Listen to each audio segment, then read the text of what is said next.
Salut tout le monde, merci d'être là. Ce soir, je vous fais un petit tutoriel dans le fond sur un coil qui a semblé susciter beaucoup d'intérêt chez les personnes qui me suivent. Je l'appellerais le Brass Knuckle Infinite Coil et ça se traduirait par point américain coil infini. Dans le fond, un coil infini, c'est quand que le coil il twist comme ça, puis vu de haut, ça fait le signe de l'infini. Brass knuckle, c'est un point américain, donc vu de haut, je vais vous montrer une photo, ça a l'air d'un point américain. Je ne ferai pas le quad au complet, ça va être trop long, donc je vais faire un seul coil, c'est la même méthode, et puis je vais vous montrer comment le wicker.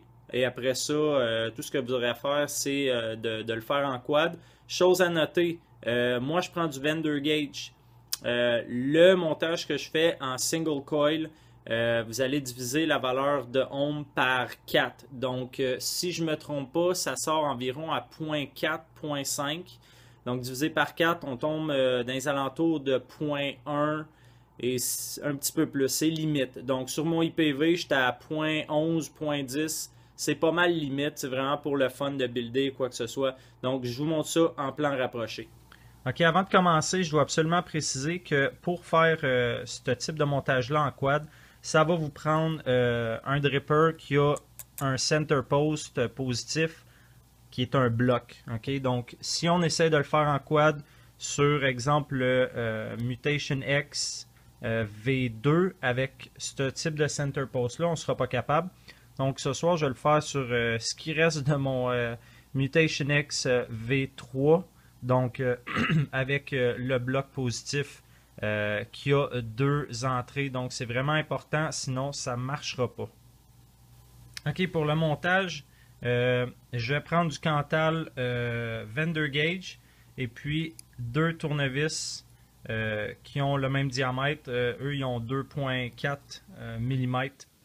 Donc, ce qu'on va faire, là, pour le faire en quad, il va en falloir deux qui sont faites tourner à partir de ce côté-là et deux autres qui vont tourner par en avant, ok? Parce que on veut que les leads en dessous, ils finissent comme ça et non un par-dessus, un par en dessous, ok? Fait que je vais y aller tout de suite. Donc je vais faire mes premiers wraps. Donc, comme ça. Donc ça va être la première partie du coil. Je vais en faire un tout petit peu plus, peut-être un wrap de plus pour pouvoir l'enlever par la suite. Et après ça, dans le même sens, on va mettre lui parallèle. On va descendre ce tournevis-là jusqu'au bord. Et on va faire un autre set, dans le fond, de wrap. Comme ça. Là, surprenez-vous pas si c'est pas très beau au début. OK? Donc, ça va ressembler un peu à ça. Et là, la particularité, c'est qu'avec les deux tournevis, on va tourner comme ça pour les mettre un à côté de l'autre. OK? Et là, si c'est pas beau, c'est pas grave. Là, vous voyez un peu l'idée derrière ça. J'enlève les tournevis. Je vais les rentrer de l'autre sens. Comme ça. Puis je vais l'écraser un peu. OK? Donc ça va être vraiment la première étape. Même si c'est pas clean, c'est bien dur de le réussir du premier coup. Ensuite de ça, on va vouloir garder le nombre de wraps qu'on avait dit au début. Donc moi, ce que j'ai, c'est 4. Donc celui-là, il va avoir 4 wraps présentement. Donc j'ai mes 4 wraps. L'autre, il y en a 5. Donc ce que je vais faire, je vais enlever celui-là. Je vais prendre mes pinces. Et je vais aller enlever le wrap donc qu'il y avait de trop. Puis lui, je vais le replacer. Donc, je ne l'ai pas enlevé au complet. Là, les leads, ils vont finir les deux dans le même sens. OK. Juste le placer un peu. Donc, les leads vont finir du même côté. On a 4 en avant Lui ici, il va en avoir comme 3. Lui, il va en avoir 4 encore. OK? On voit l'idée.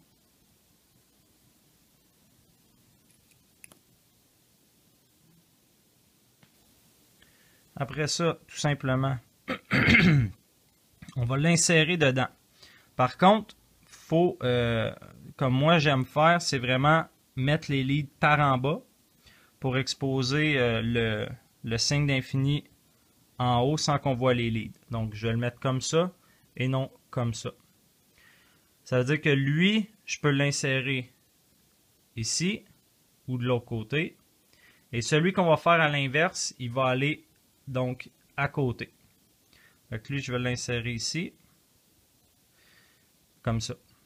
OK? Lui, il va aller de ce côté-là.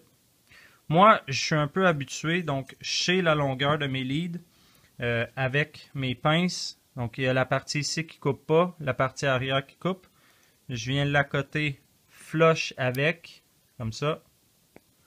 Je coupe comme ça. Même chose de l'autre côté, donc je le tiens comme ça ici. Et je viens couper. Puis ça me donne la longueur de lead que moi je vais avoir besoin. Okay. On va l'insérer comme ça. Puis là, on va venir l'accoter légèrement.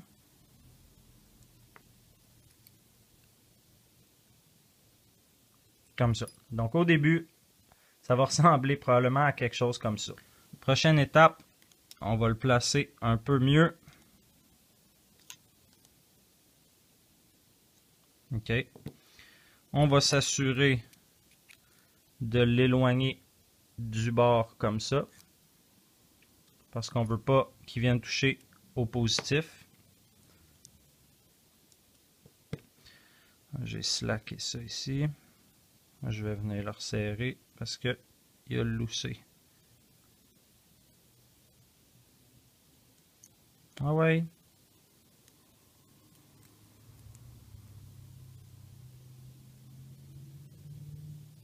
OK. Je vais pouvoir venir le chauffer un peu.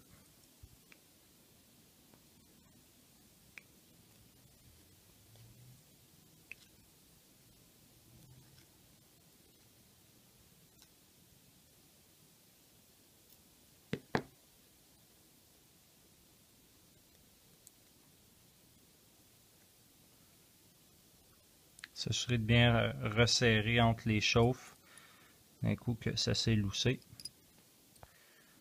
Déjà là, il commence à prendre forme.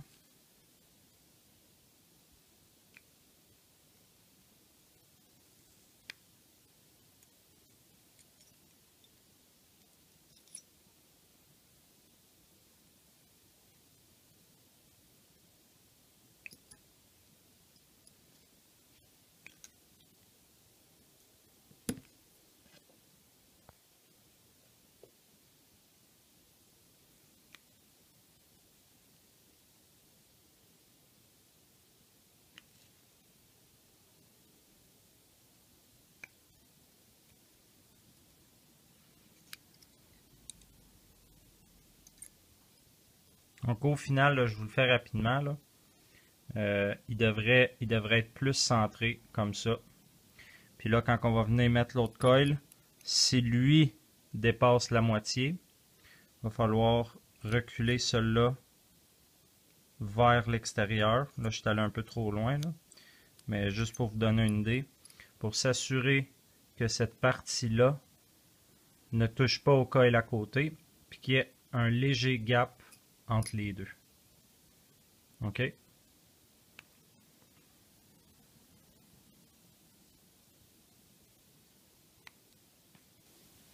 Donc, après avoir laissé refroidir votre dripper, on va se couper une largeur qui va être relativement mince. OK? Pour pouvoir le fitter dans les coils parce qu'ils ont quand même seulement 2,5 mm de diamètre. Moi, ce que je fais, je vais le rouler tout en l'étirant une petite affaire, mais vraiment, vraiment légèrement. Et ça vous donne un peu une idée combien je l'étire. Ok, ça c'est normal, ça c'est étiré. Et puis, je m'étais préparé un bout de Cantal d'un restant de coil avec un petit crochet. Là, je vais le rentrer ici, comme ça. Je vais venir le sortir comme ça. Et puis, je vais le passer dedans, comme ça. Même chose en haut. La chose à faire attention quand vous allez le plier, essayez de garder la fibre dans le même sens. Essayez de ne pas la twister comme ça. Okay, c'est mieux pour que le juice circule, de ne pas le twister comme ça. Donc, essayez de le laisser le plus droit possible. Donc, je vais me faire une pointe. Et là, je vais vraiment juste le tourner comme ça. L'insérer. On va reprendre mon morceau de Cantal.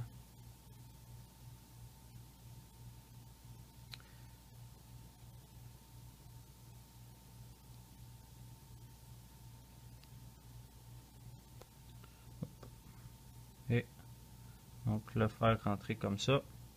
Ça, on va le retirer juste un petit peu pour pas qu'il soit trop serré. Ici, on veut une belle boule, une belle petite loupe qui va servir à emmagasiner le liquide. Après ça, on va se couper une petite longueur. Donc, moi, j'ai environ 3/4 de pouce de long. Comme ça.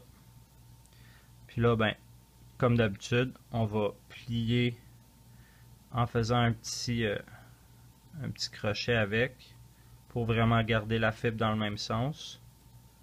Et on va le rentrer en dessous sans le taper. Même chose, on le tourne et on va le rentrer sans le taper. Si vous le tapez, c'est qu'il y en a trop. Faites seulement le sortir. Coupez-y peut-être un quart de pouce. Ensuite de ça, on va mettre du liquide. Moi, ce que j'aime faire quand je mouille mes coils, un coup qui est mouillé un peu, je vais juste pulser un petit brin. Ça va aider le liquide à rentrer.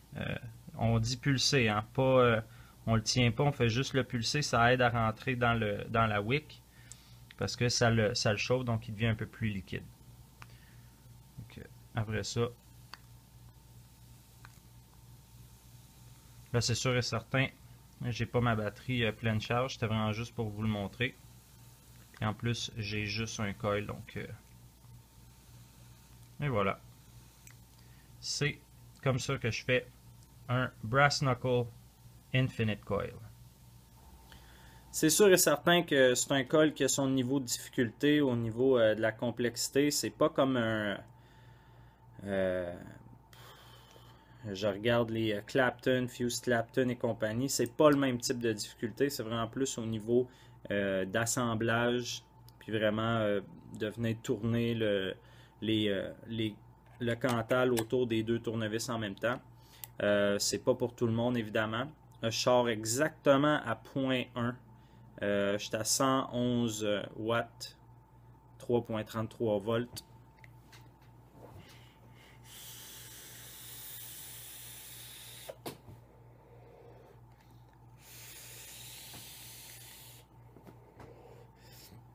Et étrangement, c'est pas violent du tout.